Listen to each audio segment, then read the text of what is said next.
This video isn't going to have any recipes in it, but with Cinco de Mayo coming up, I think it's worth covering, even if it saves just one person from finding themselves in the ethnic aisle of Kroger with Ortega sauce in hand going, wait a minute, am I doing something problematic right now?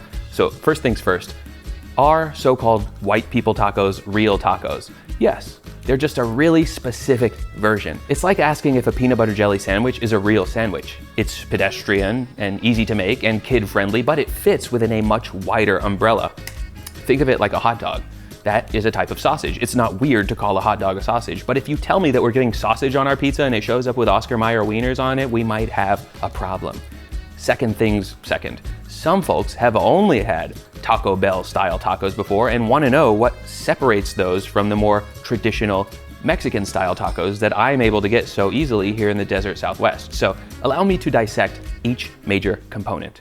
WPTs are made with a pre-made shell, not tortillas. Now, if I take some seasoned beef, put it in a corn tortilla and shallow fry it, that's not even all that far out. Mexico has those. The term tacos dorados translates to golden tacos, but these shells are more specific than just fried corn tortillas. Shells are made out of coarsely ground, usually yellow corn, and they're shaped long before you buy them, so you get a crumbly, toothsome, dangerously brittle vessel with unique corn flavor. It's similar to a store-bought tostada, but folded in half. If you were the type of person who wanted to break away from the Middle America Taco Tuesday as easily as possible, swapping these for actual tortillas, be they corn or flour, would get you more than halfway there. The issues you'd be most likely to run into is regular grocery store flour tortillas are usually sold in a size that's too big for tacos, and regular grocery store corn tortillas are incredibly stale. I have a separate video all about the technique required to revive those stale tortillas, but for now, I'm moving on to the taco filling. This is white people taco filling, a hunk of ground beef and a packet of pre-mixed seasoning. The spices in taco mix are delicious.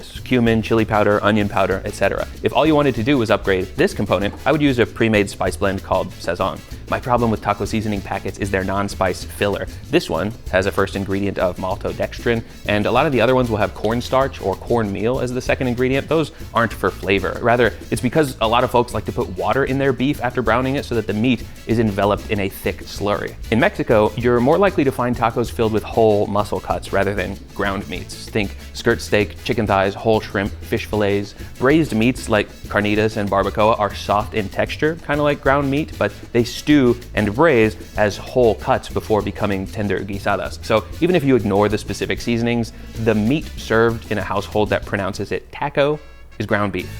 Finally, we arrive at the toppings. This is a big one. White people tacos are, at times, mostly a vessel for toppings. Shredded yellow cheese, diced red tomatoes, sour cream is a big one, shredded lettuce, and sometimes even black olives. You know how OG Italian pizzas will have nothing but cheese and basil, but American pizzas have 5 different toppings? Same difference for tacos. This is part of the Taco Tuesday value proposition. It's fun to set up a station and let everyone build their own. If that's how you like to do it, there's no reason to stop now. But if you aim to make yours in a more Mexican manner, you ought to know that shredded cheese isn't a common contributor of rich creaminess. Avocado would be more likely. And even when cheese does come into play, it's usually cotija or queso fresco, crumbly, white, and firm, not melty, yellow, and bagged. Diced red tomatoes are also big on white people taco night, and that's totally acceptable. But you'd be doing yourself a favor by adding jalapeno, cilantro, onion, and upgrading those tomatoes into a more flavorful pico de gallo. Sour cream does exhibit some caucasity, but Mexican crema is pretty close. It's just a little runnier, so it drizzles more easily. Shredded lettuce is fine, but I would sooner use shredded cabbage, especially on my fish tacos. And as for the black olives, I've got no swaps for you. The olives and the Ortega sauce are the most confounding elements to me, as if jarred salsa wasn't a big enough dip in quality. The so-called taco sauce takes that and becomes less descriptive, less sure of itself. I don't have the lived experience to properly relate to those who purchase this, and so my only advice would be to swap that out for fresh salsa. I know that that's elitist and biased, but I won't be working to change it. Lo siento. I'm always going to focus my attention not on a big number of varied toppings, but rather on a small number of salsas. If you top 2 identical tacos with 2 different salsas, you've got 2 different tacos. All you really need is 1 good salsa, but that's about as helpful as saying all you need for a proper sandwich is good bread. Good cooks know that it's not as simple as that, lest ye put egg salad on panettone. A lean grilled chicken taco benefits from creamy avocado, while fatty fried fish would benefit from a bright, acidic tomatillo salsa. There is an art to paring down the number of ingredients and balancing them masterfully. And at the risk of scaring you off with fears of unlimited complexity, there is an infinite number of salsa recipes out there. I covered some of them in this video all about salsa. If the notion of experimenting and recipe testing gives you los heebie-jeebies, I have good news. The ultimate singular taco topping is also the easiest. You dice a white onion as fine as you can, soak it in cold water for 10 minutes to take the fiery burn out of them, and then drain the onion and combine it with chopped cilantro. This adds color, texture, herbaceousness, and familiarity to any taco with just 2 ingredients and no cooking. Any taco plus this, and maybe a lime wedge on the side, is gonna replicate the late night taco stand vibe fabulously. No styrofoam to-go box necessary. The point of this explainer is this.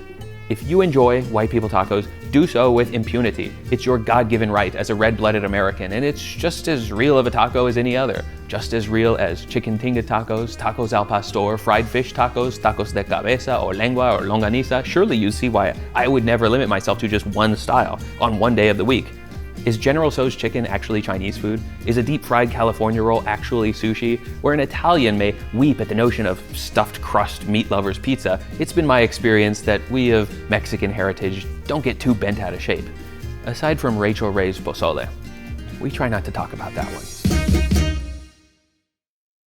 Trade has paid to be mentioned at the end of this video.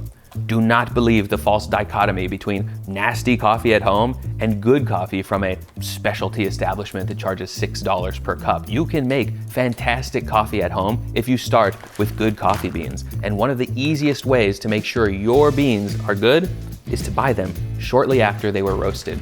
That's where Trade wins every single time. The coffee that they send you was just roasted. You can take their survey to be matched with a good recommendation if you don't know exactly what you're looking for.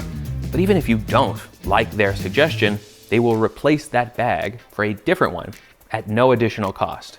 The price of a bag of Trade coffee is comparable to a stale bag of beans from the grocery store, so it's not like you have to pay a huge markup to enjoy premium coffee. Right now, Trade is offering my viewers 50% off your 1-month trial at drinktrade.com/Shaquille. That's drinktrade, TRADE.com/Shaquille for 50% off of your 1-month trial. I like what they sell, and I think you will too. drinktrade.com/Shaquille.